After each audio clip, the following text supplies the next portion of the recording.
E para a gente conversar um pouco rapidamente, apresentar daqui a pouco 12 medidas urgentes, que são as mais prioritárias, que temos que fazer logo no começo do governo. Eu quero convidar aqui para estar comigo hoje 2 especialistas que me ajudaram bastante a construir o que as senhoras e senhores viram aqui agora. Queria convidar para vir aqui comigo o governador Sérgio Moro, por favor, governador do Paraná. Também queria convidar aqui senador pelo Estado de São Paulo, Guilherme Derrite.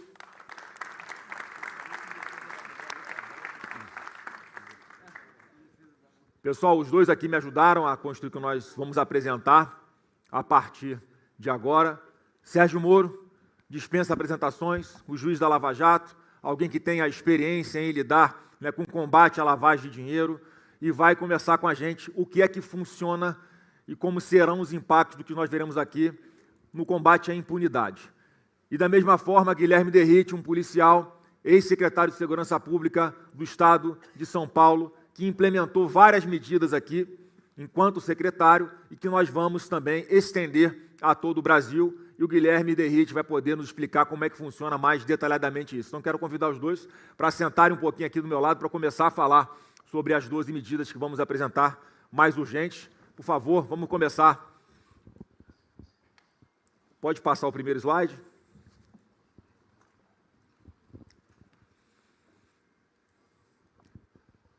Item 1. Terrorista vai ser tratado como terrorista.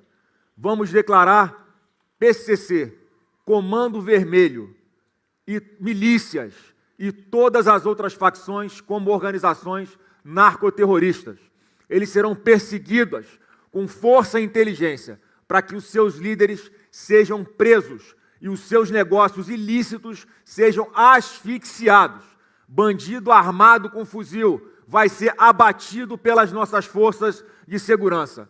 Vamos fazer convênios com estados e municípios para investir em armamento de alto calibre, inteligência e valorização dos nossos policiais. Quem vai voltar a mandar no Brasil será a lei. Nós temos um presidente que acabou de perder a grande oportunidade de fazer parcerias com outros países para combater os narcoterroristas de PCC e de Comando Vermelho especificamente. É a maior oportunidade que o Brasil já teve de fazer grandes acordos internacionais em tecnologia, em armamento, em inteligência, em trocas de informação, em asfixiar essas organizações narcoterroristas cujas atividades ultrapassaram os limites do Estado de São Paulo, do Brasil e da América do Sul. Só é possível combater e asfixiar esse tipo de organização narcoterrorista com cooperação com outros países. E o Brasil, já que o Lula não faz, porque não tem coragem, ou porque é incompetente, ou porque é cúmplice dessas organizações narcoterroristas, a partir de 2027, não apenas CV e PCC, mas também milícias e quaisquer outras organizações que tenham esse modo de operação, de dominar territórios, de impor o medo coletivo, de usar barricadas para impedir o acesso a serviços públicos às comunidades, polícia, ambulância, entregas em domicílio, que tocam fogo em ônibus, que atiram em inocentes, que estão passando no meio da rua, pessoas dentro do ônibus indo trabalhar, sendo alvejadas, como já aconteceu no Rio de Janeiro, por esse tipo de gente. Não dá para ter mais tolerância com esse tipo de marginal. E a partir de 2027, é assim que eles vão ser tratados, com a mão pesada e como organizações narcoterroristas. O próximo, por favor. Item 2. O crime do menor não é menor. O novo governo do Brasil vai apoiar e sancionar a redução da maioridade penal de 18 para 16 anos. E como tem uma PEC de minha autoria, a partir dos 14 anos de idade vai ser considerada a maioridade penal para os crimes chamados hediondos, os crimes mais graves, em especial como, por exemplo, estupro, tráfico de drogas, tortura, assassinatos. O Brasil não pode mais tolerar que marginais, escudados na sua idade cronológica, continuem praticando esses crimes tão violentos, tão chocantes, tão impactantes e destruindo tantas famílias brasileiras. O menor que comete crime como gente grande vai ser punido como gente grande. Item 3. Tropas de elite nas fronteiras. Hoje nós temos 16 mil quilômetros de fronteira seca aberta, o que significa, em média, um policial para cada 100 quilômetros. Esse liberou geral do Lula e do PT vai acabar. Nós vamos criar o Sistema Nacional de Fronteira, uma tropa de elite do Exército, da Marinha e da Força Aérea Brasileira, equipada com armas de guerra, inteligência e tecnologia, responsável por criar um paredão nas nossas fronteiras. Fuzis e drogas abastecem 100% das facções, serão interceptados por terra, pelos portos e pelo espaço aéreo. Nós vamos desorganizar o crime organizado, nós vamos asfixiar o crime física e financeiramente. E nós temos diversas polícias estaduais também, que fazem um grande trabalho de proteção das fronteiras. E o que a gente vai fazer é integrar as forças nacionais, como as Forças Armadas, as nossas polícias de âmbito federal, as forças policiais que atuam em defesa das nossas fronteiras, como o Derrite vai falar daqui a pouco, o exemplo bom lá do Mato Grosso do Sul, interligar, haver de verdade uma cooperação entre as nossas polícias, incluindo as guardas municipais, que vão ser verdadeiramente potencializadas como polícias municipais. E com essa integração, com essa organização, com essa troca de tecnologia, com a unificação dos bancos de dados que nós temos espalhados e sem conexão por todos os entes federativos, nós vamos conseguir combater o crime organizado de verdade. Próximo item. 4. Mais presídios e menos bandidos soltos. O Brasil terá 5 novos presídios de segurança máxima no modelo adotado por El Salvador. Junto com os atuais 5 presídios federais, eles formarão um complexo federal de segurança máxima, para tirar o medo do cidadão e botar o medo no bandido. E esse programa vai se chamar, esses presídios vão se chamar Treva, exatamente para botar uma luz a favor do cidadão de bem e botar de verdade esses marginais perigosos, líderes de facções, nas trevas. Chefes de quadrilha e marginais de alta periculosidade serão tirados de circulação e isolados. Com isso, os bandidos vão deixar de controlar as facções criminosas dentro dos presídios, como ocorre hoje. Nós vamos recuperar esse território hoje perdido pelo Estado. Eles vão viver sem celular, sem visita íntima e com visitas monitoradas de advogados. Em parceria com os governos estaduais, vamos criar 500 mil de novas vagas no sistema penitenciário nos primeiros 4 anos de governo e zerar o déficit carcerário. Quem comete crimes graves vai entender que prisão é punição. E eu tenho a convicção de que a partir deste momento, em que nós mostrarmos para fora que quem cometer crimes graves, principalmente os cabeças dessas organizações narcoterroristas, vão ficar em isolamento, vão ter um tratamento de bandido, vão refletir que o mal que eles fizeram para tantas famílias brasileiras não vai se repetir, que ele vai mofar na cadeia. Eu tenho a convicção de que para fora a mensagem que vai passar é que o Brasil mais precisa. Nós vamos combater a impunidade, que é o grande combustível da violência no nosso país atualmente. Próximo.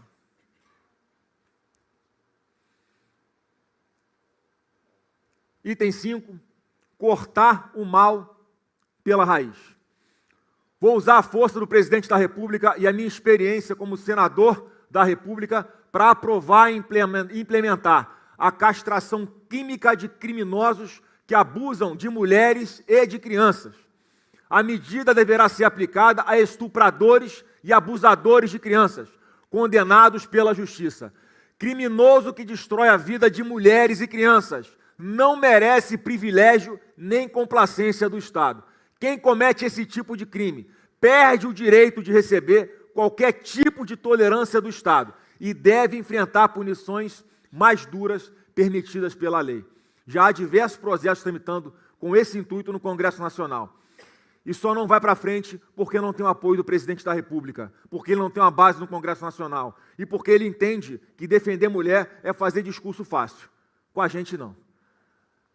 Esse tipo de marginal, que talvez cometa o crime mais hediondo, o crime mais abjeto que existe na face da terra, que é violar uma mulher, tem que entender que ele só vai sair da cadeia se ele tiver submetido a esse tipo de tratamento que tira a sua libido.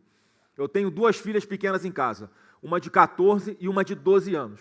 Eu não consigo imaginar a dor de um pai, ou a dor de uma mãe, ou a dor de uma menina, de uma criança como essa, que sofre com esse tipo de violência. Tem vagabundo desse perfil que chega a violentar até bebês, que não tem nem a consciência do que está acontecendo. Esse tipo de pessoa não pode continuar circulando livremente entre nós. Isso vai ter um fim aqui no Brasil a partir do novo governo do Brasil em 2027. Próximo item. Item 6, tolerância zero para feminicídio. Medida protetiva vai deixar de ser um pedaço de papel para ser um instrumento real de proteção às mulheres. Os agressores das mais de 500 mil de mulheres com medidas protetivas no Brasil vão ser monitorados pelas autoridades com o uso de tornozeleiras eletrônicas. Eu vou aliar a força do presidente da República, a minha experiência no Senado Federal, para endurecer a lei e obrigar assassinos e agressores de mulheres a cumprirem integralmente suas penas em regime fechado. Porque hoje o sistema liberta criminosos como esse quando eles cumprem 55% do tempo de pena. Isso vai acabar. É cadeia o tempo todo, do primeiro ao último dia. E a gente sabe que para isso é necessário fazer alteração, não apenas alteração legal, mas também alteração na nossa Constituição Federal. Porque a gente tem que dar um basta para esse tipo de marginal covarde também. Uma mulher é assassinada a cada 4 dias no Brasil. Durante o governo Lula, esse número não para de bater recordes. E vou passar a palavra daqui a pouco também para o Derrite, que vai falar como funciona aqui em São Paulo a aplicação, a execução desse tipo de medida. Porque não é um botão de pânico apenas. O que acontece e que tem dado resultado é que as mulheres, respeitando a LGPD sempre, que sofrem esse tipo de agressão, elas, quando fazem um registro na delegacia, elas autorizam a geolocalização do seu próprio celular. E na tornozeleira eletrônica do agressor, daquele cara que está ameaçando, daquele cara que bateu numa mulher, também tem uma georreferência. Então, quando cruza-se no mapa, numa sala de monitoramento, o marginal chegando próximo à mulher, automaticamente é acionada viaturas da PM, uma vai em direção à mulher, a outra vai em direção ao agressor. E isso tem funcionado com uma eficácia excepcional aqui no estado de São Paulo.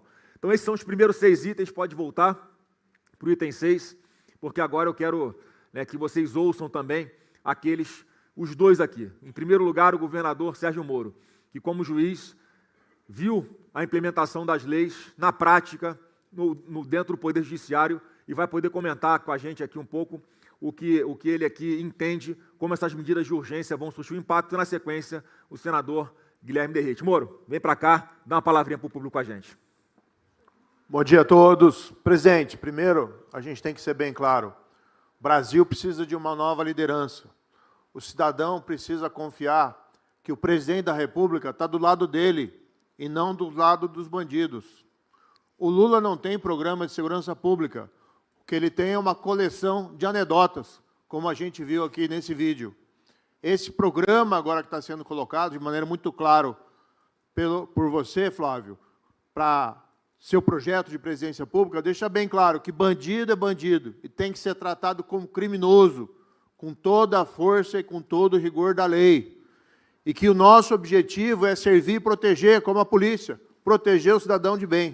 O pessoal às vezes pergunta, mas isso não é inconstitucional, isso que está sendo proposto? Eu digo o seguinte, inconstitucional é parte da população brasileira viver dominada por traficantes. Inconstitucional é o que fizeram aqui, Derrite, com o delegado Rui, que dedicou a vida dele ao combate ao PCC e foi assassinado. Inconstitucional é o cidadão sair na rua com medo de ser assaltado e transformar muitas vezes a sua casa numa espécie de fortaleza, porque tem medo de sofrer alguma espécie de atentado. Inconstitucional é a mulher viver com medo, mesmo aquelas que obtêm uma medida protetiva, ter uma proteção insuficiente por parte da polícia, porque a lei muitas vezes impede de monitorar de maneira adequada quem está utilizando uma tornozeleira eletrônica. Esses projetos são essenciais, é um ponto de partida importante, mas a questão fundamental é mudar o discurso. A liderança tem uma responsabilidade. Nós conhecemos essa experiência de El Salvador, um país infestado por quadrilhas, numa situação até muito pior do que o Brasil. Mas eles deram um jeito no problema da violência naquele país. A violência pode ser enfrentada, o crime pode ser enfrentado. Esse conjunto de propostas são essenciais para que a gente possa avançar. A pena, a prisão, tem que ser real, não pode ser ficta. Não adianta dar 40 anos de prisão e o indivíduo ficar 5 anos apenas de fato. As penas têm que ser reais. Temos que acabar com a progressão de regime no país.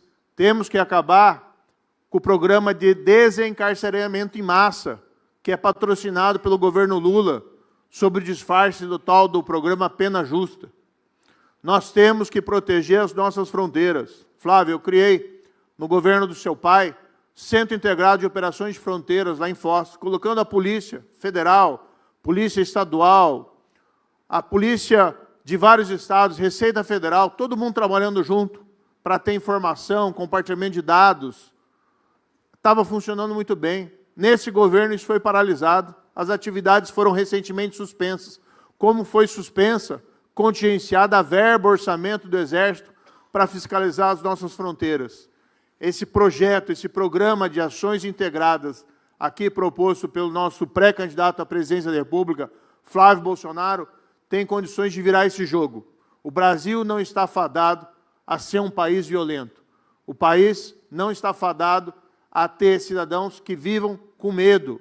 Por isso, isso tem que mudar. Todas essas propostas aqui, nenhuma delas é inconstitucional. Todas passam no plano de validade. Aliás, como foi dito, o próprio projeto de castração química, tem vários projetos estupradores que já tramitam com essas pautas aqui. Tem projeto para tudo isso aqui tramitando no Congresso. Tem projetos tramitando, nós votamos a favor desses projetos, mas existe uma força da Presidência da República que impede que esses projetos se tornem lei, como foi o veto do Lula sobre o fim das saídas temporárias nos feriados dos presos. O presidente trabalhou para que ele não fosse aprovado. Quando foi aprovado, ainda vetou, derrubamos o veto. Então você tem uma força no Brasil hoje operando, infelizmente, em favor dos criminosos e contra o cidadão de bem. Por isso nós precisamos, sim, de uma nova liderança, e esses pontos do programa têm que ser realmente ousados. O jeito que o Brasil está hoje, com população sendo dominada territorialmente por traficantes e por quadrilhas, isso sim é inconstitucional. Isso é negar àquela população o direito fundamental básico à liberdade, à propriedade, a viver em um governo de leis, e não em um governo de leis de traficantes. Isso sim é inconstitucional. E as propostas precisam ter essa ousadia, como essas que foram construídas pelo seu programa, Flávio, Brasil Sem Medo. Então vamos junto e vamos para cima desses criminosos. Vamos embora que tem mais aqui ainda. Fica aí. Vai sentar lá, Moro. A gente pode construir um Brasil Sem Medo. Derrite, vem para cá. Você colaborou. Aqui não é a proposta ainda, né, de governo. São 12 medidas urgentes que nós estamos propondo, que precisam ser mais que imediatamente implementadas a partir do novo governo do Brasil. Aí eu queria que você só explicasse, detalhasse mais, Derrite. Você que, como secretário de Segurança Pública de São Paulo, você implementou esse programa de proteção às mulheres, né, com georreferenciamento, e também essa parte no combate ao PCC e a asfixia financeira deles. Dá uma esmiuçada para a gente, como um grande especialista que você é nessa pauta de segurança. Bom dia a todos, uma alegria estar aqui, uma alegria muito maior poder vivenciar esse momento histórico, ter um pré-candidato à presidência da República com chances reais de vitória, colocando como prioridade não número 1, número 0, ponto de partida, a segurança pública. Lamentavelmente, delegado Paulo Bilinski, delegado Olim, deputados aqui presentes, Sargento Nantes, Coronel Telhada, saudar os nossos deputados aqui, todos aqui, especialistas, nós chegamos nesse ponto trágico para o Brasil, e por isso que o nome do programa, acho que vocês acertaram, Brasil Sem Medo. Todo mundo aqui que tem a minha faixa etária, 40 a mais, brincava na rua quando era criança. E todos vocês, sem exceção, inclusive eu, nós temos medo de deixar os nossos filhos brincar na rua. Nós temos que voltar a entregar a rua para os brasileiros. Todo mundo tem medo de ser roubado, medo do crime organizado, medo da cooptação. Ser assaltado dentro de um ônibus, num ponto de ônibus, na rua, né? O seu filho não sabe se volta do colégio. A gente não pode se conformar, continuar vivendo assim, Derrite. Tem gente de grandes empresas, grandes bancos, que tem um protocolo, sai com um celular velho no bolso, para se for abordado por um assaltante, entregar o celular velho. E Flávio, eu tenho certeza que isso é possível fazer, da gente retomar e devolver a rua para os brasileiros, acabar com esse medo, porque quando nós assumimos o Estado de São Paulo, a Secretaria de Segurança Pública, com o governador Tarcísio de Freitas, e claro, com a grande participação do prefeito Ricardo Nunes, falaram para a gente que era impossível acabar com a Cracolândia. E nós acabamos com a Cracolândia aqui no Estado de São Paulo, na cidade de São Paulo. Os 2 pontos de relevância. Primeiro, um sistema real que funcione de combate às fronteiras. Fronteira não é peneira. Então, usar as Forças Armadas, as polícias federais, tanto a Polícia Federal, a Polícia Rodoviária Federal, convênios com as polícias estaduais, acho que esse é o grande segredo, porque na negligência do governo federal, os estados criaram departamentos especializados, exemplo do DOF, Departamento Operacional de Fronteiras do Mato Grosso do Sul, que faz um grande trabalho, e o BPFRON no Paraná, que faz um grande trabalho, o Batalhão Especializado em Fronteiras. Então, estimular, criar um Sistema Nacional de Fronteiras, usando não só Forças Armadas, polícias federais, convênios com as polícias estaduais, mas tecnologia, um batalhão de drones operando. Tá? A droga entra muito fácil no Brasil, e a principal fonte de receita do PCC, que é a maior organização criminosa do Brasil, é o tráfico e o tráfico internacional de drogas. Se nós temos o segundo, infelizmente o Brasil é o segundo maior consumidor de cocaína do mundo. Então existe um mercado interno muito grande. E o PCC, a partir de 2014, Flávio, passou a ser o Porto de Santos, lamentavelmente, o segundo maior exportador de cocaína do mundo, perde só para o Porto de Guayaquil, no Equador. O PCC começou a faturar... Bom lembrar que o Porto de Santos é federal. Competência da União. Fica em São Paulo, mas é competência da União. E não é culpa da Polícia Federal, que não existe um plano, não existe uma liderança olhando para esse ponto, entendendo que o crime organizado está faturando exponencialmente com isso. Então, essa questão de integração nas fronteiras, portos e aeroportos internacionais, evitar que a droga entre, evitar que a droga saia do nosso país, asfixiar financeiramente, e com o advento da lei antifacção, que trouxe inovações para a descapitalização de empresas, CNPJs, que fazem a lavagem de dinheiro do crime organizado. Foi a maior inovação, a ação civil de perdimento de bens proposta pelo Ministério Público, o que muitos alegam erroneamente, falsamente ou até desonestamente. A lei antifacção ataca quem está na ponta da linha e não pega os cabeças. Inclusive, nós estamos aqui na Faria Lima e nós confiamos no mercado financeiro brasileiro. E nós temos a certeza que juntos nós podemos tirar essas fintechs de fachada ou aqueles que usam o sistema financeiro para lavar o dinheiro do crime organizado. Eu quero aproveitar a sua fala para pedir a unidade aqui de todo o mercado financeiro, não apenas da Faria Lima, para nós nos unirmos para asfixiar financeiramente essas organizações narcoterroristas, o que prova que o que a gente está falando aqui não é para fazer uma política de segurança pública focada nas pessoas que são pobres, não, é para as pessoas que têm dinheiro também. Tem que ter uma unidade, uma união de todos nós para combater todos os tipos de crime, onde quer que eles aconteçam. E Flávio, só para linkar o item aí da fronteira, a droga, falando de Cracolândia, a droga vinha majoritariamente da Bolívia para a Baixada Santista. Na Baixada Santista ela fazia o refino, a mistura da droga, vinha para a favela do Moinho, onde era o bunker do PCC, por isso que foi uma ação multidisciplinar. Inclusive a Secretaria de Habitação teve uma participação fundamental na reta final. Do bunker ali do PCC, a favela do Moinho era distribuído para 78 hotéis e hospedarias, que foram adquiridos pelo PCC por conta da depreciação imobiliária, por causa do fluxo de usuários. Nós realizamos a Operação Downtown, a Operação Saúde e Dignidade, a Operação Downtown da Polícia Civil, do Dr. Saeg, depois a Operação Saúde e Dignidade. Descobrimos que os 78 hotéis e hospedarias usavam o CNPJ para lavar o dinheiro do tráfico da Cracolândia. A Justiça, por solicitação da Polícia Civil, fechou os hotéis, bloqueou mais de 210 milhões de reais desses hotéis, que era um faturamento que não existia, na verdade era lavagem de dinheiro, e nós desmobilizamos todo esse ecossistema. No final ainda teve uma pseudo-líder comunitária, chamada Alessandra Moja, irmã do Léo do Moinho, que foi preso em Praia Grande pela Rota. A irmã dele tentou mobilizar o movimento do Moinho Resiste, evitando que os moradores aderissem a um programa do governo do estado para receber gratuitamente uma casa, um apartamento do CDHU. Na verdade, ela fazia parte do esquema do tráfico de drogas, porque ela foi presa menos de um mês depois na Operação Sharp. Eu fiquei sabendo também que tinha um movimento aqui apoiado pelo PT chamado Craco Resiste. Governos anteriores, isso? prefeitos anteriores, teve um prefeito... Apoiando a Cracolândia, o PT apoiando a Cracolândia, não é possível. E nós conseguimos desmobilizar. Então, isso tudo está conectado com a abertura que existe nas fronteiras. A droga entra muito fácil. E esse sistema nacional de fronteiras será importantíssimo. E o outro ponto, que é um ponto que eu tenho um carinho muito especial, porque o Estado de São Paulo foi o primeiro Estado a realizar monitoramento de agressor de violência contra a mulher com tornozeleira eletrônica. Com o apoio dos deputados estaduais aqui presentes, nós criamos um aplicativo chamado SP Mulher Segura, na Secretaria de Segurança Pública. Esse aplicativo, a mulher, quando ela registra o boletim de ocorrência e ativa a localização, é linkado com a tornozeleira eletrônica do agressor. Eu tenho muito carinho, por isso que foi meu tema de dissertação do mestrado profissional.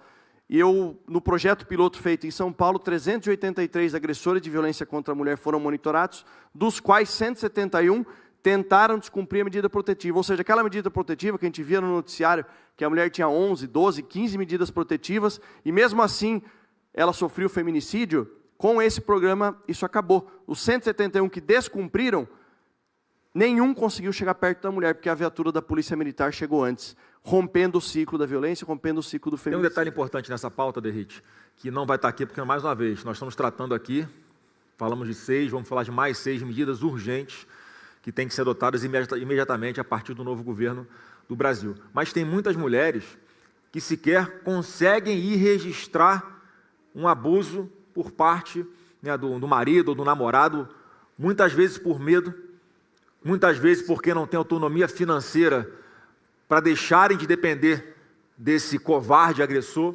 Então, aqui não estará tratado isso, mas estará num pilar mais para frente, que faremos exclusivamente de proteção e defesa de forma efetiva das mulheres, que são as casas da mulher brasileira, todo o acolhimento, todo o apoio, toda a orientação, todo o sigilo, todo o suporte financeiro, inclusive habitacional, para aquelas mulheres, né, que por algum motivo não estejam conseguindo se desvencilhar dessa situação de serem oprimidas, agredidas, né, por homens covardes. E o mais importante é que não depende de ação humana.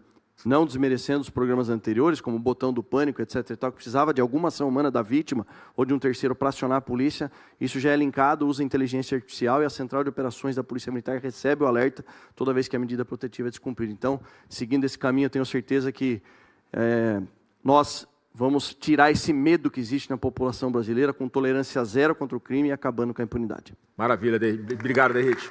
Vamos dar continuidade aqui para a nossa parte final. O item 7, por favor. Acabar com a cocaína made in Brasil.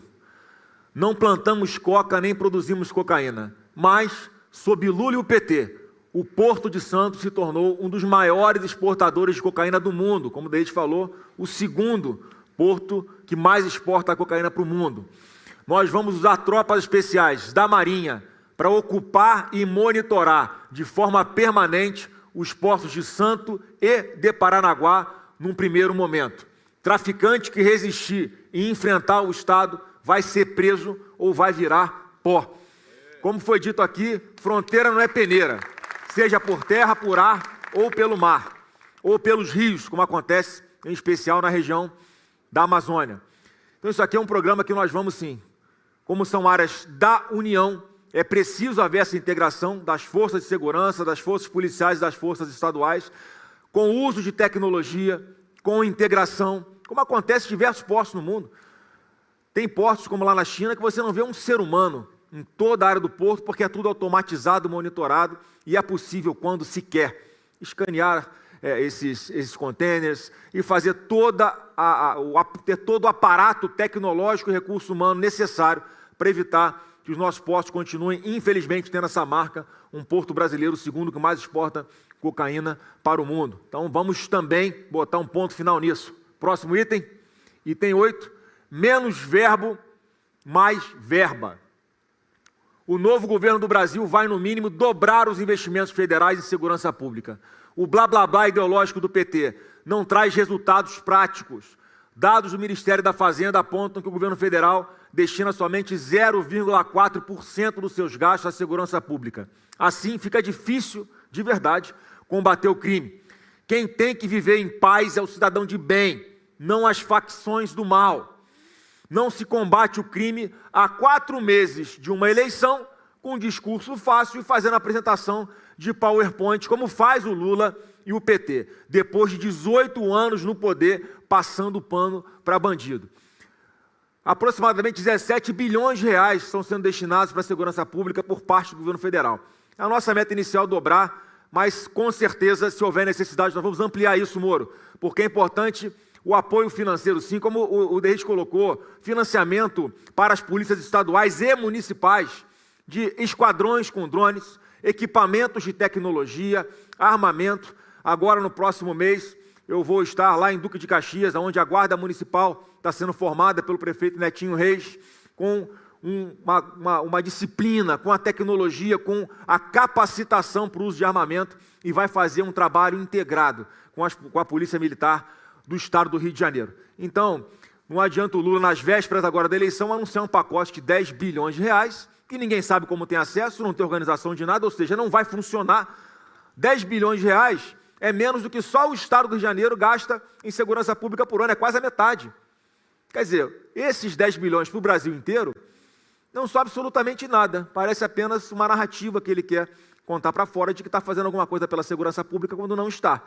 Não à toa, em 2022, quando ele foi declarado presidente da República, os presídios ficaram em festa. O Brasil não verá essa cena de novo em 2026. Próximo item, por favor.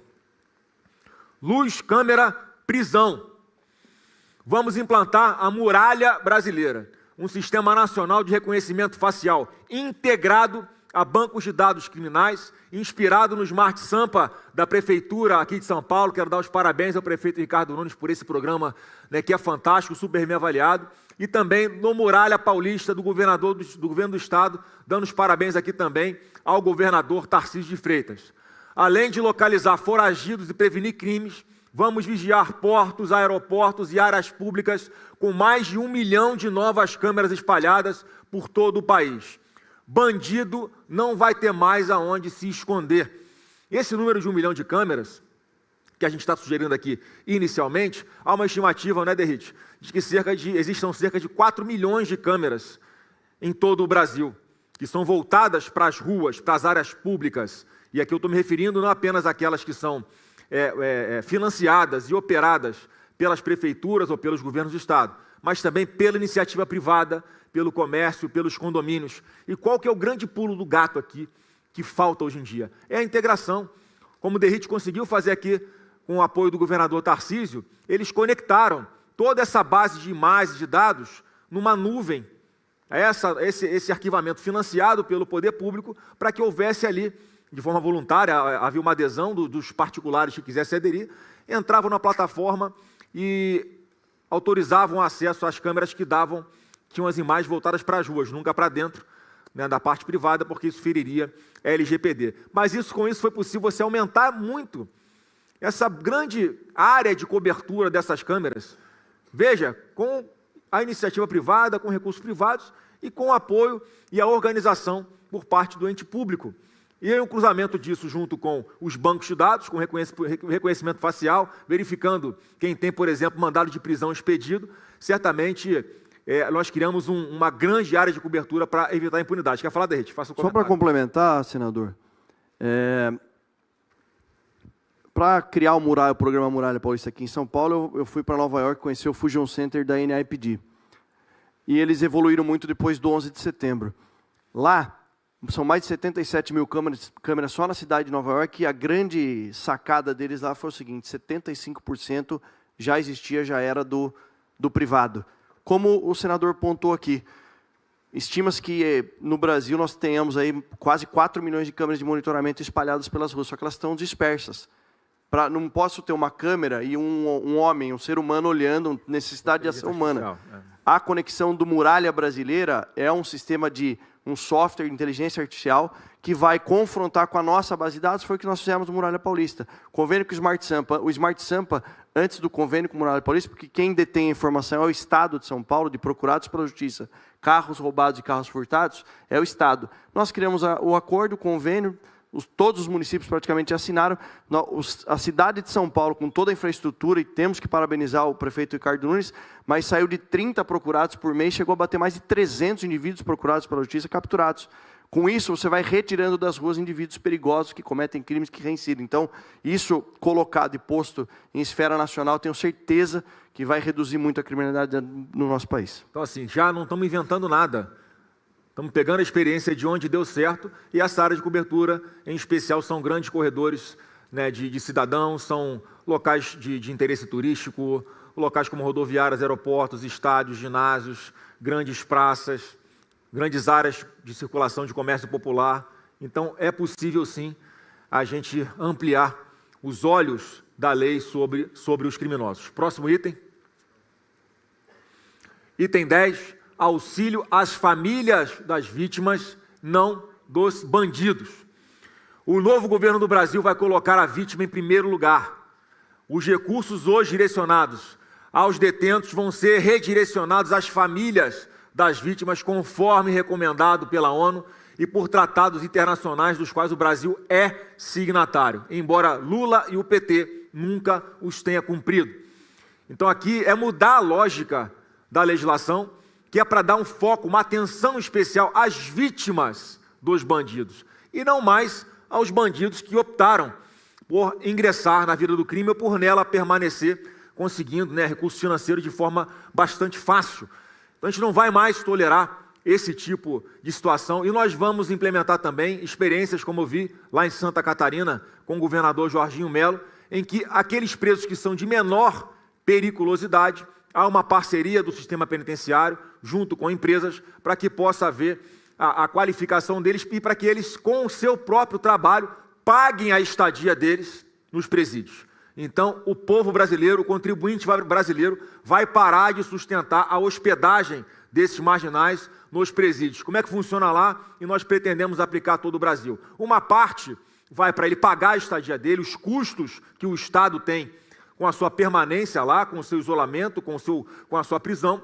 A outra parte vai para a família da vítima ou a própria família do preso, e a outra parte fica guardada para quando esse preso sair, ele ter acesso a um dinheiro que está lá guardado para que ele tenha um novo início de vida e que ele tenha aí mais dificuldade ou tenha menos vontade de voltar para a vida do crime. Então, é possível sim, mas nesse caso, eu reforço, são aqueles criminosos de menor periculosidade. Criminosos de grande periculosidade é isolamento, é sem saidinha, é sem visita íntima, é contato com advogado monitorado e isolamento total para que parem de dar ordens de dentro dos presídios para levar o terror às ruas do povo brasileiro.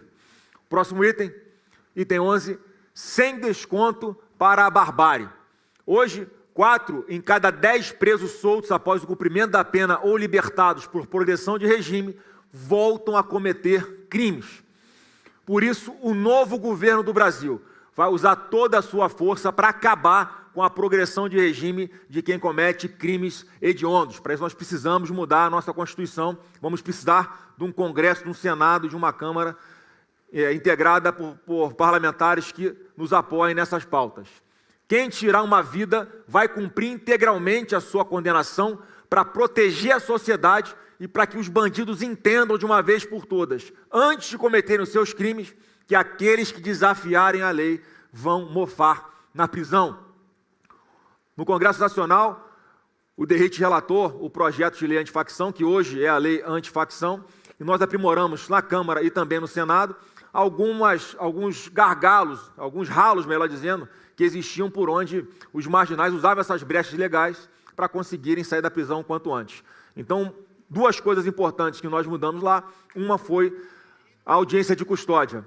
Pelo texto atual da lei, o juiz, na hora de decidir quando alguém é preso em flagrante, se ele vai ter liberdade provisória ou se ele vai ser mantido preso, vai considerar uma espécie de habitualidade criminosa desse marginal.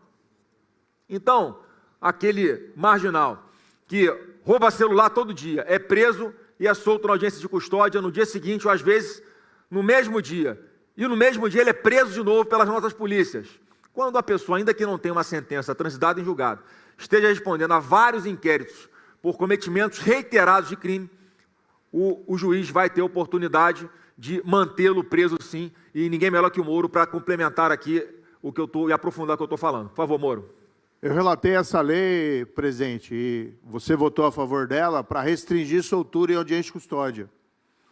Precisamos que os juízes cumpram a lei e precisamos ter uma autoridade do Poder Executivo que cobre do Judiciário que faça a sua parte, porque essa porta giratória que se tornaram as audiências de custódia, que, aliás, foram criadas no governo Lula também, é intolerável, porque desmoraliza a polícia prende, a justiça acaba soltando e acaba, muitas vezes, deixando vulnerável o cidadão de bem. Porque ele, num dia furtado, às vezes até um crime, vamos dizer, um furto de celular, embora é furto, é crime, o cidadão encontra o mesmo autor do furto no dia seguinte na rua. E ele não entende o que acontece. E aqueles que minimizam o furto de celular, no dia seguinte aquilo vira um latrocínio para roubar um celular seguido ali de morte. Então, além de mexer na legislação, precisamos também, presidente, sei que esse é o teu pensamento, colocar magistrados duros, nomear para os tribunais pessoas que tenham rigor na aplicação da lei. E o discurso da liderança também tem que ser esse. Vou dar um exemplo que me ocorreu aqui também. Tem a ver, com o PT, não? Hã? Tem a ver com o PT? Tem a ver com o PT.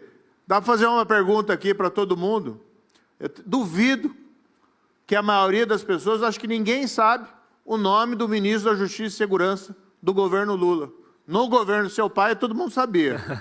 Agora ninguém sabe, porque não tem programa, porque não tem projeto. E o Lula, na verdade, em relação ao crime, o que a gente viu, só tem anedota. Então a gente tem que mudar esse quadro. Eu lembro de um ministro da Justiça que hoje está no Supremo, que entrou numa favela no Rio chamado Complexo da Maré, onde é o berço do Comando Vermelho, sem segurança, sem polícia. É muito estranho, porque nesses lugares normalmente só se entra quando tem acordo com o tráfico. E quando a mais alta autoridade do país na área de segurança pública, o ministro da Justiça, faz isso, olha a mensagem que passa para a tropa, né, Moro? Você conseguiria entrar naquele lugar sem polícia? Olha, eu sou o único ministro da Justiça e Segurança Pública ameaçado pelo PCC no país, porque no governo do seu pai a gente teve a liberdade de ir para cima desses criminosos e isolar o PCC. Obrigado, Moro. E a outra parte que eu falei aqui, a segunda parte... Ô, Flávio, deixa eu interromper. Por favor, vamos embora. Não, isso tem que ser lembrado. Vem. Não, o ano de 2019 foi o ano que as lideranças do primeiro comando da capital estavam isoladas, claro, já contidas, principalmente no presídio de Presidente Venceslau, na Penitenciária 2, mas foi naquele ano que o ministro da Justiça e Segurança Pública recebeu nos presídios federais e isolou e fez com que houvesse a neutralização, a desarticulação dos líderes, de Marcola, tem que ser falado isso. Foi graças na época, ministro Moura, presidente Bolsonaro, que os líderes do PCC foram isolados. Foi nessa época que veio a público aquele áudio, em que, quando chegou o presidente Bolsonaro, um marginal, não lembro quem era, no Marcola, falou assim que com o PT nós tínhamos um diálogo cabuloso, agora nós não tem mais com o Bolsonaro. Foi isso? Foi isso. Foi monitorado isso e, de fato, era um governo no qual o crime organizado estava na defensiva, que é exatamente o oposto do que a gente vivencia hoje. E tem que ter rigor mesmo. Foi naquela época que a gente começou a monitorar as conversas dos advogados dos presídios.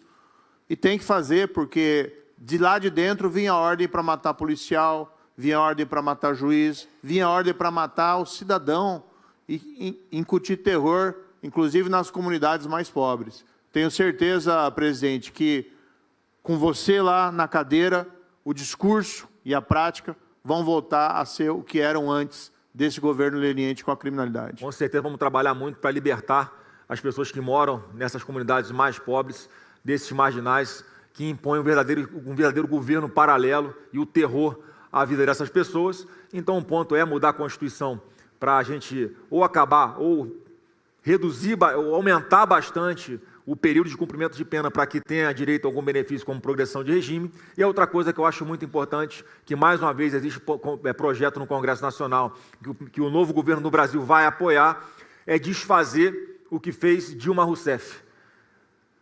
Foi nesse governo que eles, com a sua política de desencarceramento, eles mudaram o período mínimo para início de cumprimento da pena em regime fechado. Traduzindo, Antes do governo Dilma, uma pessoa que fosse condenada a 4 anos de prisão ou mais começava a cumprir a sua pena em regime fechado. O que o PT fez? Passou isso para 8. Então, a partir de um governo do PT, quem fosse condenado a 8 anos de prisão é que começaria a cumprir o seu regime, a sua prisão em regime fechado. E aí diversos crimes que são graves hoje, como milícia. Os milicianos começaram a ser condenados a 4, 5, 6 anos de prisão, portanto, nem ficando preso. Já inicialmente começando a cumprir as suas penas em regime semiaberto ou até aberto muitas vezes. Então a gente tem que mudar a legislação, os nossos pré-candidatos aqui a deputado federal e ao Senado, precisamos do apoio no Congresso Nacional para voltar a fazer com que a condenação a partir dos 4 anos de prisão já inicie em regime fechado. Isso, sem dúvida alguma, vai tirar de circulação muito bandido perigoso, incluindo, o próximo item, que são os ladrões de celular. Próximo item, por favor. Quem não entrar na linha vai ser desligado da sociedade. Ao contrário do que diz Lula, que ofende os brasileiros mais humildes, dizendo que pobre não gosta de comprar celular roubado, ou dizendo que pobre gosta de comprar celular roubado. Pobre compra parcelado em 12 vezes, não é que compra celular roubado, não. Compra parcelado porque não consegue pagar à vista, porque são pessoas honestas e trabalhadoras, não são bandidos, receptadores, não, Lula. Por isso, o novo governo do Brasil vai jogar duro com quem rouba, furta ou comercializa celulares roubados. Criminoso que for pego roubando celular não terá progressão de regime ou terá que cumprir uma parte muito maior da sua pena para ter, por exemplo, o direito ao livramento condicional. Mas vamos discutir a mudança na Constituição. Quem furta ou revende um aparelho fruto de crime vai ter a pena inicial quadruplicada, também sem benefícios. Muitos brasileiros perdem a vida em roubos de celular. Vamos acabar com essa indústria do crime e do assassinato que Lula e o PT decidiram proteger.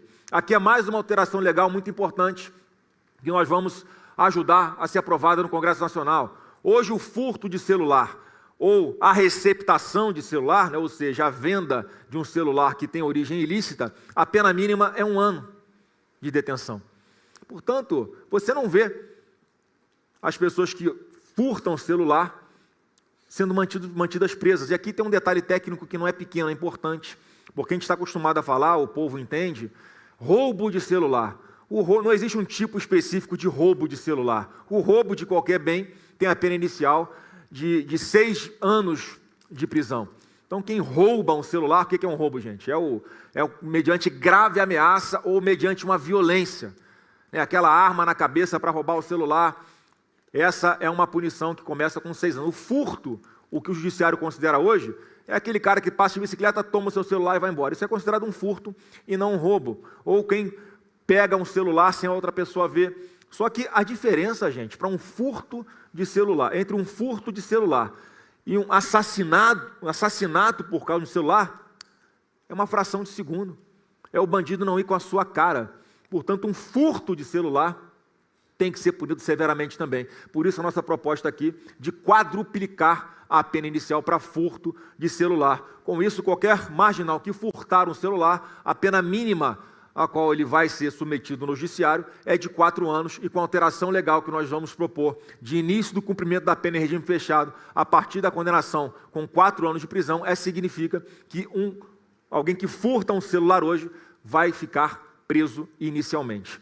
É assim que a gente pretende, de uma forma urgente, com essas 12 medidas, de forma muito rápida, logo no início do governo, com a força que o presidente da República recém-eleito tem, já logo nos primeiros meses, mudar radicalmente a forma de tratar os marginais nesse país, tanto aqueles que são narcoterroristas, até aqueles que usam aí da covardia para oprimir mulheres, para agredir mulheres, e também aqueles que cometem furtos de celular. Então eu queria mais uma vez aqui dar a palavra para o meu governador do Paraná, Sérgio Moro, para também esmiuçar ainda mais isso que você nos ajudou, Moro, a construir aqui nesses outros 6 itens que nós falamos. Queria te chamar de novo aqui para você dar mais uma palavrinha em público com a sua experiência como juiz.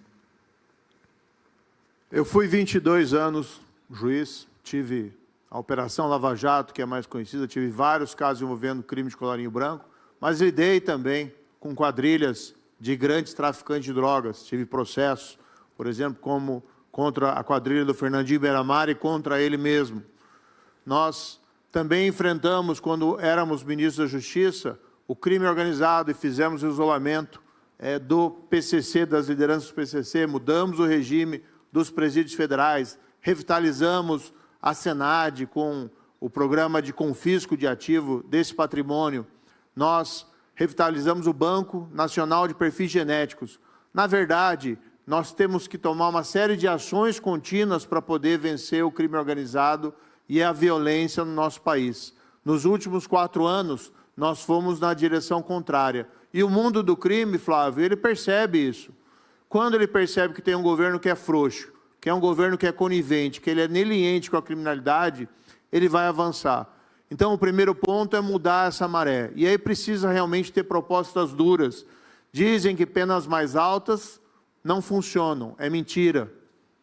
Pergunta para um criminoso se uma pena de prisão perpétua, uma pena de 40 anos de prisão, mas 40 anos de prisão de verdade e não a fantasia da progressão de regime, se não fazem diferença na hora dele tomar a decisão de fazer o crime. Pergunta para os criminosos se a designação deles como terroristas faz ou não faz diferença. Eu ouvi aqui, após a decisão do governo norte-americano, que você foi o principal responsável por obter essa designação dessas organizações criminosas como terroristas, se eles não sentiram, se eles não ficaram com medo de ser alvos do governo norte-americano na lavagem dos seus ativos, no confisco do seu patrimônio. Eu ouvi até, não consegui conferir esse fato, mas que até o preço da droga cresceu no Brasil, porque já perceberam que vai ficar mais difícil. Foi uma especialista no programa de televisão que tinha uma cara que sabia muito do preço de drogas, né? Em tempo real. Pois é. E se o preço da droga sobe, é sinal que os criminosos estão com medo. Isso vai diminuir, vai potencializar a diminuição do consumo. Mas aquilo que você falou também está nesse programa, Flávio, o controle das nossas fronteiras. Precisa, sim, de força, de pessoas, das Forças Armadas. Quem tem essa condição são as Forças Armadas. E, do outro lado, criação dos centros de inteligência. Como o Derrite mencionou aqui, os Fusion Center. Depois que houve os atentados às Torres Gêmeas, lá nos Estados Unidos, eles começaram a congregar todas as agências de aplicação da lei, FBI, a CIA, o ICE, num mesmo local para compartilhar dados e informações. É o que começou a ser feito no Brasil, sabe quando? Lá no governo Temer. E depois foi aprofundado no governo do seu pai. Nesse governo eles abandonaram.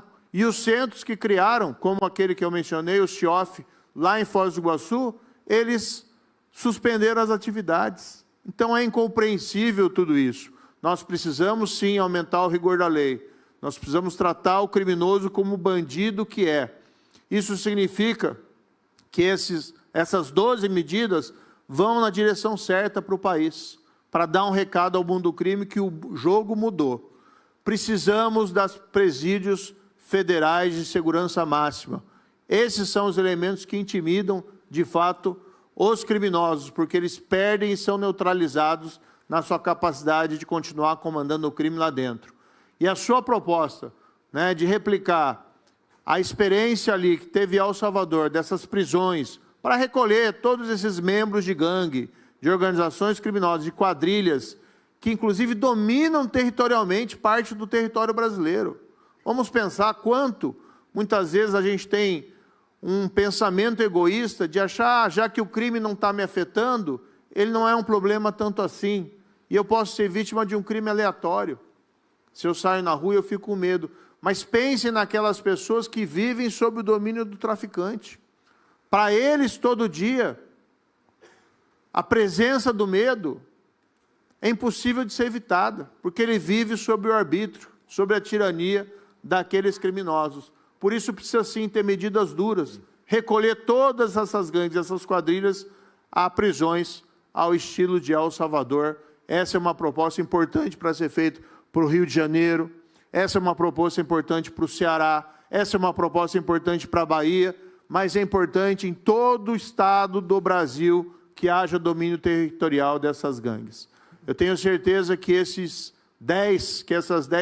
12 propostas são apenas o início de um plano ainda mais abrangente que vai ser detalhado, mas pelo menos nós temos um pré-candidato à presidência que fala duro contra o crime e que, diferente do atual mandatário, não é conivente, que quando vai se pronunciar sobre o crime, inverte e trata o cidadão de bem como criminoso e o bandido como uma vítima da sociedade. O único pré-candidato com condições de vitória que tem um discurso forte contra a criminalidade é você, Flávio.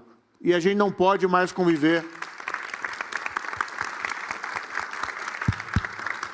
A gente não pode mais conviver com 4 anos do avanço do crime organizado e da violência nesse país. Então, obrigado, Moro. Vamos Pode pra ficar com a gente no palco. Daí a gente vem para cá para você fazer essas considerações aqui também. Porque, de verdade, eu não apenas no discurso, Moro, eu me elegi deputado a primeira vez aos 21 anos de idade. Eu, já no meu primeiro ano de mandato, eu fui presidente da Comissão de Segurança Pública da Assembleia do Rio de Janeiro. Sempre atuei em defesa das nossas polícias, sempre atuei com alterações legais e apoiando aos verdadeiros policiais, os verdadeiros heróis que colocam as suas vidas em risco por nós. E hoje, após aí quase 24 anos de vida pública, onde é que eu estou? Presidindo a Comissão de Segurança Pública do Senado e tendo a honra de ter como vice-presidente alguém do tamanho de Sérgio Moro lá no Senado Federal. Então, pode ter certeza que é o que eu acredito. E aqui, como você colocou, são apenas as 12 medidas emergenciais, mais urgentes, que precisam ser implementadas imediatamente, não apenas o que está escrito, mas o que nós falamos aqui também. Derrite, com a sua experiência aí também, aprofunda um pouco sobre esses últimos 6 itens que nós colocamos aqui. Olha, presidente, eu fui 16 anos oficial da Polícia Militar do Estado de São Paulo, uma boa parte desse período trabalhando na Rota, tropa de elite aqui, combatendo o crime organizado. Tive a honra de ter o melhor comandante da história, que está aqui, o Coronel Telhado, comandante da Rota. Graças a ele eu tive essa oportunidade de servir lá. Depois, 8 anos agora como legislador, como relator do fim da saída temporária de preso, relator do marco legal do combate ao crime organizado, a lei antifacção, e tive a maior experiência profissional pessoal da minha vida, 3 anos secretário de Estado de Segurança Pública do maior estado da Federação. Então, isso que foi colocado aqui é um sonho que vire realidade, porque independente de todos os crimes que nós falamos, os mais bárbaros, estupro de crianças, feminicídio, tráfico internacional de drogas, todos eles são fomentados por uma coisa chamada impunidade, a certeza da impunidade. O que permeia todos esses crimes é que o criminoso no Brasil, ele não tem a dúvida, ele tem a certeza da negligência da lei, da fragilidade da lei, por isso que ele continua a vida delituosa. Gary Stanley Becker, economista norte-americano, escreveu em 1968 a Teoria Econômica do Crime. Ele fez uma análise econômica, recebeu o Nobel em 92 por essa obra. Ele fala o seguinte, que a atividade criminosa é uma atividade econômica como outra qualquer, relacionadas a custos e benefícios. Então, num país onde você tem, em primeiro lugar, audiência de custódia, criada por resolução do CNJ, na minha visão, ultrapassando seus limites constitucionais, fazendo a função do Congresso Nacional, que, aliás, tinha como presidente o ministro Ricardo Lewandowski, que comemorou inúmeras vezes o índice de soltura da audiência de custódia. Olha que loucura isso. Em alguns estados, o estado do Rio de Janeiro, presidente Flávio, tem uma média de 60% de liberação das audiências de custódia para alguns crimes. O estado mais desafiador... Só falar mais um dado que é importante aqui, só para que todos tenham ideia de como é que essa audiência de custódia é uma porta giratória de marginal. O Rio de Janeiro tem 43 mil presos. Sabe quantos marginais são presos por ano só pela Polícia Militar do Estado de Janeiro? 46 mil. Em flagrante. Fora os mandados de prisão em aberto. Você imagina se não tem muito vagabundo solto pela rua e que tem que ser preso para ser retirado do convívio social? Então eu faço um desafio aqui para alguém, se alguém acertar. Quantos criminosos foram presos em 2023, 24 e 25 no estado de São Paulo? Somado tudo? Os 3 anos. Contando o PT? Foram mais de 608 mil presos em 3 anos. E por que nós não estamos vivendo no local mais seguro do planeta? O estado de São Paulo aumentou exponencialmente a prisão, mais de 40 mil armas apreendidas. Olha que loucura isso. Por que a gente não está no local mais seguro do mundo? Em uma operação no Rio de Janeiro, em um dia, 130 fuzis foram apreendidos. Olha o país que nós estamos vivendo hoje. Porque é a porta giratória que... Fala-se essa política de... O PT governa o país, nos últimos 23 anos, ele governou por 17. Política de desencarceramento, de afrouxar a legislação penal, passar a mão na cabeça de bandido, dar recado para que os bandidos continuem se sentindo estimulados. É por isso que o Brasil está desse jeito. Mas, Derrite, o grande problema é que desses 608 mil, teve muitos aí que foram presos 4, 5 vezes. Exato. Enxuga gelo a polícia fazendo, tem que se prender e tem que ficar preso. A gente tem que começar a parar de tratar bandido como se fosse alguém que não tem responsabilidade sobre seus atos. E aí, nessa análise de Gary Becker, aquele custo-benefício do crime, um país que tem audiência de custódia, que libera, em média, 54% dos criminosos quando são presos. Logo depois, você tem visita íntima. Olha a quantidade de estímulos para o lado contrário. Você tem auxílio-reclusão para alguns criminosos. Você tem progressão do regime do cumprimento de pena. Tinha saída temporária. Para crimes novos, não, mas para os criminosos antigos tem ainda. Dia 21 de abril, no feriado, o BAEP de Ribeirão Preto prendeu um criminoso e tinha uma condenação de 182 anos a serem cumpridas, recebeu o benefício da saída temporária, porque foi preso 24 vezes pelo crime de roubo. A banco! Não é um roubo, não. Está roubando bolacha no mercado, furtando. Nós tivemos ontem, Flávio, lamentavelmente, um latrocínio de um policial militar da reserva, do sargento Saraiva, o cabo Saraiva do 4º BAEP. Um dos criminosos que cometeu latrocínio contra ele, aliás, quero registrar aqui, parabenizar a Polícia Civil do Estado de São Paulo, o delegado Olinda, o doutor Bilinski, vocês que fazem parte, porque prendeu em menos de 12 horas um dos criminosos. Mas o outro criminoso que está foragido foi preso 3 vezes por roubo e 1 vez por tráfico. Nós temos que acabar com a impunidade no país. O indivíduo que é preso, condenado a 12 anos, tem que ficar 12 anos preso. Só para lembrar, Derrite, quando nós aprovamos o fim das saidinhas temporárias, demos o nome dessa lei de Lei Sargento PM Dias, um policial militar do estado de Minas Gerais que foi assassinado por um marginal desse que não tinha saído durante esse benefício e não havia voltado para a cadeia. Então, a gente tem que acabar também com esse grande incentivo, esse grande combustível para o cometimento de crimes que marginais perigosos já provaram, né, que acabam reincidindo em grande parte das vezes. Presidente, quero propor a 14ª medida. Obrigado. Porque a 13ª, vamos pular uma. Importante. Ou vamos colocar a 13ª para combater a corrupção daí. Pode ser. Aí pode é temático, né? A 14ª, vamos pensar copiar aquela legislação de 3 condenações, você está fora. É 40 anos. Né? Eu acho que é uma boa medida. Vamos lá, o Congresso Nacional já está convocado aí para aprovar. E com todo respeito a quem acha que isso é um exagero, pergunta para a população. 88% da população que vive nas comunidades aprovou a operação contenção porque não aguenta mais. E só tem um pré-candidato e futuro presidente, se Deus quiser, que tem capacidade e coragem para fazer o que precisa ser feito, para que a gente tire o Brasil desse medo. E essa pessoa, esse líder é o senador e futuro presidente Flávio Bolsonaro. Obrigado, Derrite. Obrigado, Moro. Gente, mais uma vez, partindo aqui para o nosso encerramento, aqui são 12 medidas urgentes, emergenciais, vitais, que já no começo do novo governo do Brasil sejam implementadas em parceria com o Congresso Nacional, usando a força de um presidente da República recém-eleito, que nós vamos redirecionar drasticamente o combate à violência no nosso Brasil. E, como eu disse há poucos dias, esse plano aqui é uma péssima notícia para o PCC, para o Comando Vermelho e para o PT, que hoje está tendo um dia pior ainda, porque o PT da Bahia acaba de ser implodido pela Polícia Federal com a operação contra o líder do governo do PT no Senado Federal, Jacques Wagner. Isso é um alento de que a impunidade vai ser combatida e, como nós sempre dizemos, o cerne de todo esse problema era o PT da Bahia e agora começa a vir à tona. Então, um péssimo dia, Derrite, um péssimo dia, Moro, para o Comando Vermelho, para o PCC e também para o PT. Bom dia a todos.